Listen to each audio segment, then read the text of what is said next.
Assalamualaikum warahmatullahi wabarakatuh, para pemirsa. Pernahkah Anda merasa seperti ada yang mengawasi di tengah hutan? Dalam video kali ini, saya bersama teman-teman saya mengalami kejadian yang tak bisa dijelaskan saat kami menjelajahi sebuah rumah tua yang terlupakan di tengah hutan yang gelap. Simak kisah horor yang mencekam ini sampai akhir, dan jangan lupa untuk like, komen, dan subscribe, agar kamu nggak ketinggalan video seru lainnya. Saya dan teman-teman memutuskan untuk berkemah di hutan yang jauh dari keramaian. Kami ingin menikmati alam tanpa gangguan teknologi. Saya, seorang pria berusia 24 tahun, dengan tinggi badan 175 cm, rambut hitam pendek dan sedikit berantakan, mengenakan jaket hiking berwarna hijau tua, celana kargo, dan sepatu boots yang sudah lama saya pakai. Teman-teman saya, Dani dan Rina, mengikuti saya dengan semangat yang sama.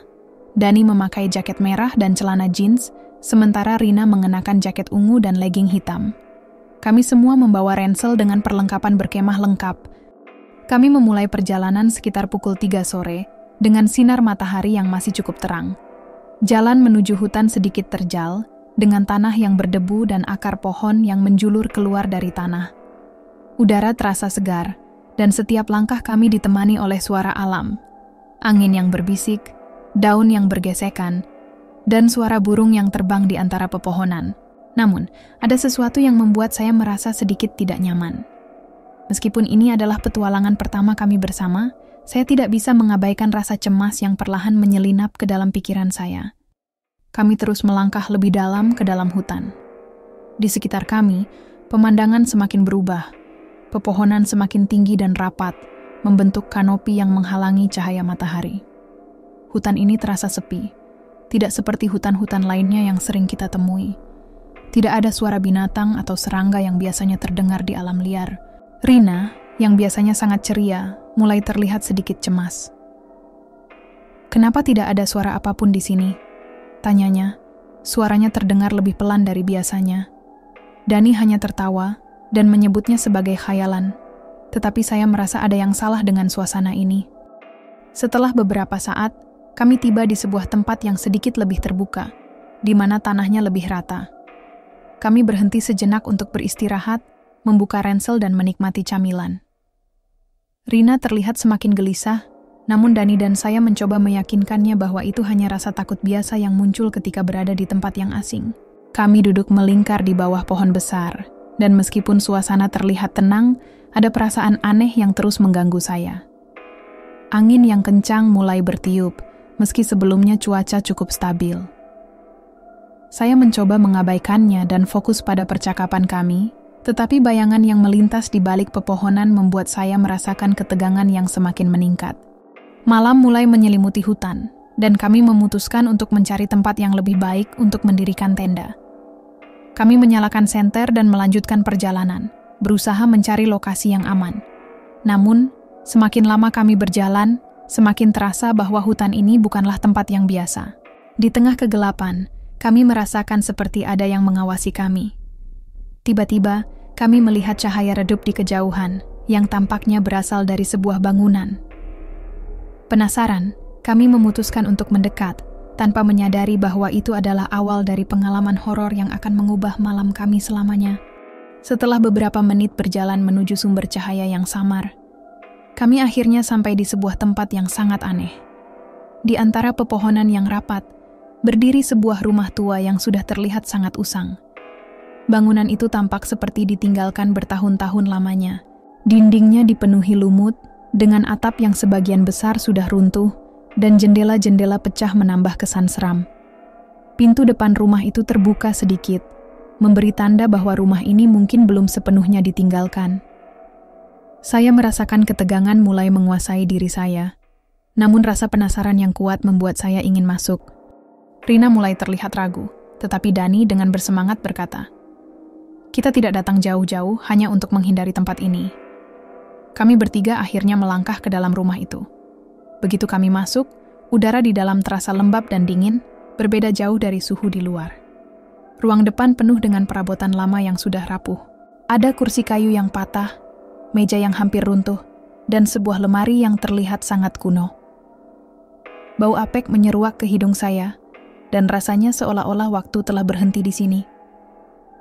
Saya mendengar suara angin berhembus melalui celah-celah dinding yang rusak, memberi suasana yang semakin aneh dan mencekam. Kami berjalan lebih dalam, masuk ke ruang tengah yang lebih besar.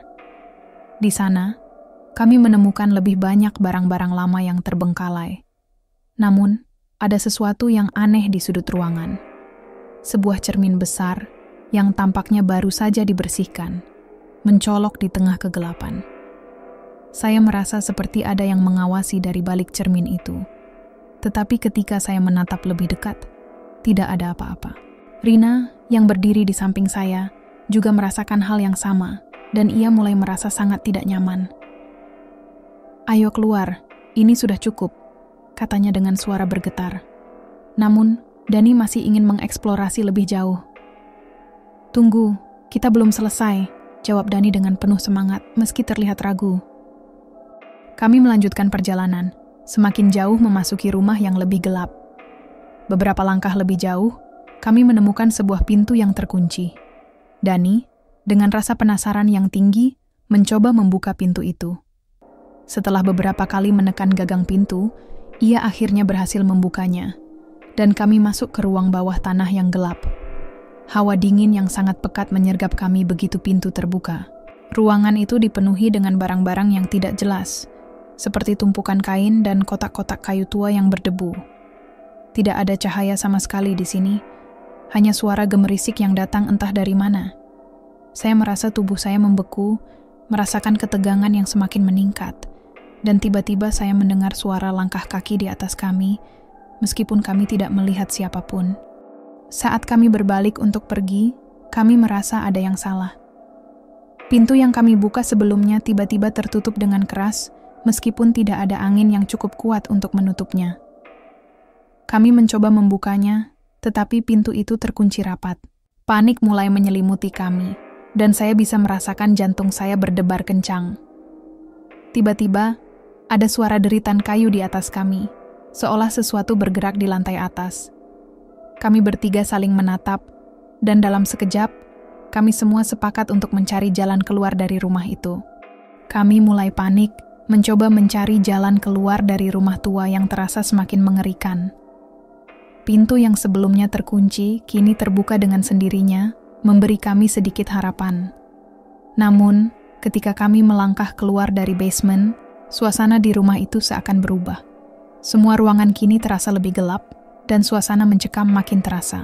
Saat kami berusaha kembali menuju pintu depan, kami mendengar suara langkah kaki di lantai atas. Suara itu terdengar jelas, berat, seolah ada seseorang yang sedang berjalan, tetapi tidak ada siapapun di sana. Kami berhenti sejenak, saling berpandangan, merasa seolah ada yang mengawasi kami. Rina terlihat sangat cemas, suaranya bergetar saat dia berkata, "Kita harus keluar sekarang juga." Namun, Dani tampak lebih penasaran daripada takut. "Tunggu dulu, kita harus mencari tahu apa itu," katanya sambil berjalan menuju tangga yang mengarah ke lantai atas. Saya menuruti keinginan Dani, meski rasa takut saya makin membesar. Kami naik perlahan, setiap langkah di tangga kayu tua itu terasa berat, berderak dengan keras di setiap pijakan. Begitu sampai di atas, kami menemukan sebuah ruangan besar yang tampaknya tidak terjamah selama bertahun-tahun. Di dalamnya ada furnitur lama yang tertutup debu, dan sebuah cermin besar yang tampaknya baru dibersihkan, membuat saya semakin merasa tidak nyaman. Ketika kami mendekati cermin besar di sudut ruangan, saya merasakan tubuh saya membeku. Cermin itu memantulkan gambar kami, tetapi ada sesuatu yang aneh. Bayangan kami terlihat lebih gelap, lebih kabur, dan di antara kami ada sesuatu yang bergerak, meskipun kami tidak bergerak sedikit pun. Saya melihatnya terlebih dahulu, sebuah sosok bayangan di pojok cermin yang tampaknya mengamati kami. "Ada yang salah dengan cermin ini," bisik saya. Rina mulai menjerit. Itu bukan kita." Semua wajah kami tercermin dengan sempurna, tetapi bayangan di cermin bergerak lebih cepat daripada kami, seolah-olah bukan kami yang ada di sana. Suara aneh semakin keras, membuat kami semakin panik. Tiba-tiba, dari arah belakang kami, terdengar suara deritan lantai yang mengarah ke pintu. Kami berlari ke pintu yang terdekat, mencoba membukanya, tetapi terkunci. Dani berusaha memecahkan kaca jendela untuk keluar, tetapi tangannya yang gemetar membuatnya kesulitan. Saya merasa tubuh saya hampir lemas, dipenuhi rasa takut yang semakin parah. Bayangan yang ada di cermin sepertinya mendekat, bergerak mengikuti langkah kami, meskipun kami sudah berlari. "Kita harus keluar dari sini," teriak Rina. Namun jalan keluar tampaknya semakin jauh dan tidak mungkin dicapai. Saat kami berbalik, kami melihat pintu depan rumah terbuka dengan sendirinya. Tanpa berpikir panjang, kami berlari keluar menuju hutan. Namun, begitu kami melangkah keluar, suasana berubah drastis. Alam yang tadinya tenang kini terasa menyesakkan. Angin yang seharusnya sejuk kini terasa dingin, dan suara-suara malam yang biasa terdengar mulai hilang. Kami berlari tanpa arah, tak peduli kemana tujuan kami, hanya ingin jauh dari rumah itu. Hati saya berdebar sangat kencang, dan setiap langkah saya terasa semakin berat. Sepertinya, rumah itu tidak akan pernah melepaskan kami begitu saja. Kami berlari menembus hutan yang semakin gelap, berusaha menjauh dari rumah tua yang terasa semakin mengerikan. Angin malam semakin kencang, membawa suara berdesir yang membuat saya merasa seolah ada yang mengintip dari balik pepohonan. Kami tidak tahu arah yang jelas, hanya berlari mengikuti insting kami. Saat kami tiba di sebuah area terbuka, kami melihat sebuah kabin kecil di kejauhan, seolah menjadi satu-satunya tempat yang bisa memberi rasa aman. Kami tidak berpikir panjang dan bergegas ke arah kabin itu, berharap menemukan perlindungan. Ketika kami mendekati kabin, saya merasakan sesuatu yang aneh. Pintu kabin terbuka dengan sendirinya, meskipun tidak ada angin yang cukup kuat untuk menggerakkannya. Kami berhenti sejenak, saling menatap, ragu-ragu apakah harus masuk. Namun, suara derapan kaki dari belakang membuat kami tidak punya pilihan lain. Dengan ketegangan yang meliputi kami akhirnya memutuskan untuk masuk ke dalam kabin. Begitu melangkah ke dalam, pintu tertutup rapat dengan sendirinya. Suasana di dalam kabin jauh lebih gelap, hanya diterangi oleh cahaya bulan yang masuk melalui celah-celah dinding kayu yang rapuh. Kami masuk ke dalam kabin, berharap bisa menemukan ketenangan sementara. Namun, begitu kami melangkah lebih dalam, kami merasakan hawa dingin yang sangat tajam. Kami mencari-cari tempat untuk duduk, tetapi semuanya terlihat lebih mengerikan dalam kegelapan itu. Dinding kabin yang terbuat dari kayu tua penuh dengan goresan-goresan yang tampaknya sudah ada sejak lama. Di sudut ruangan, ada sebuah kursi goyang yang bergerak pelan, meski tidak ada angin. Suara deritan kayu dari kursi itu membuat saya dan teman-teman semakin merasa tidak aman. Rina, yang sudah sangat ketakutan, duduk di pojok ruangan sambil memegang erat tas ranselnya. Tiba-tiba, suara ketukan keras terdengar dari luar kabin. Kami semua terdiam, saling memandang dengan ketakutan yang semakin memuncak. Kami berharap suara itu hanya angin. Tetapi ketukan itu datang lagi. Kali ini lebih keras, seolah ada yang ingin masuk. Dani dengan cepat berlari menuju pintu dan mencoba melihat melalui celah, tetapi tidak ada seorang pun di luar. Tiba-tiba, kami mendengar suara jeritan, datang dari arah rumah tua yang baru saja kami tinggalkan. Jeritan itu penuh dengan rasa sakit dan ketakutan, membuat bulu kuduk kami berdiri.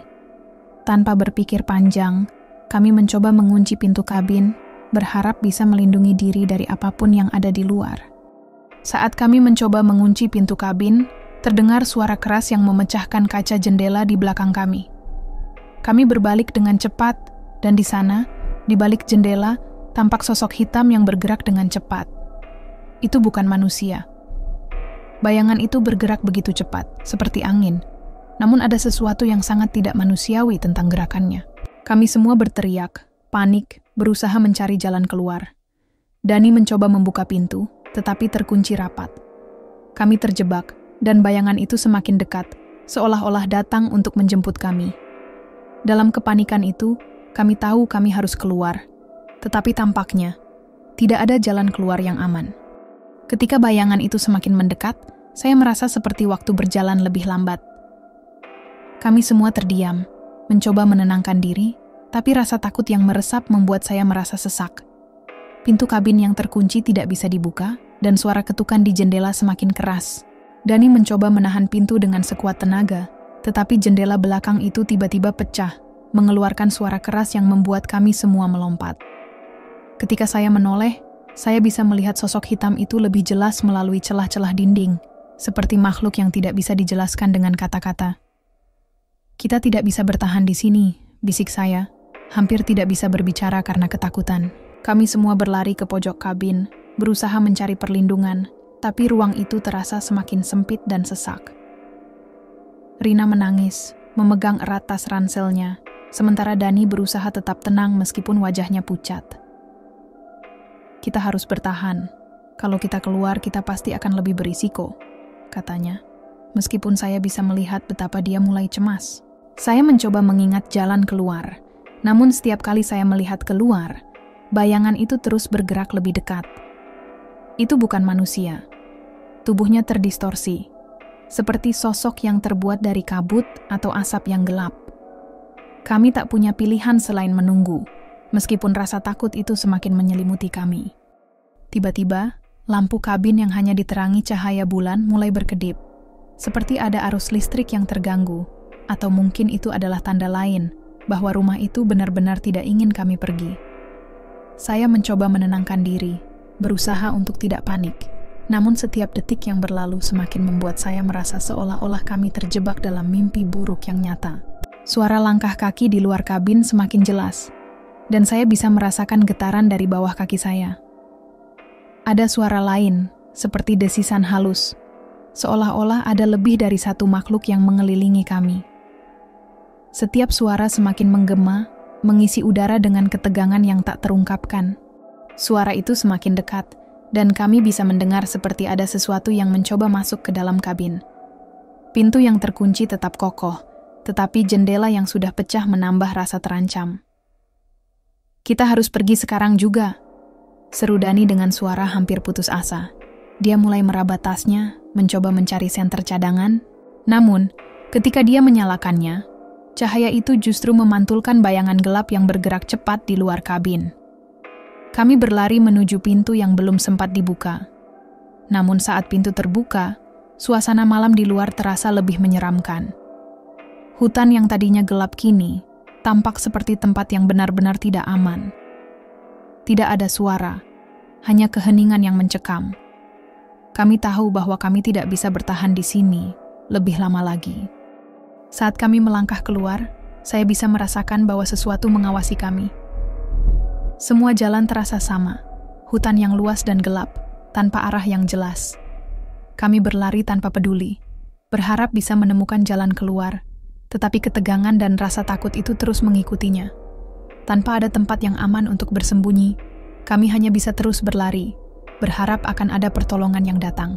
Namun, seiring kami berjalan lebih jauh, saya menyadari bahwa perasaan aneh ini bukan hanya karena takut. Sepertinya, sesuatu yang lebih besar dari sekadar ketakutan yang menguasai kami malam itu. Rumah itu, atau apapun yang ada di dalamnya, tidak akan membiarkan kami pergi begitu saja.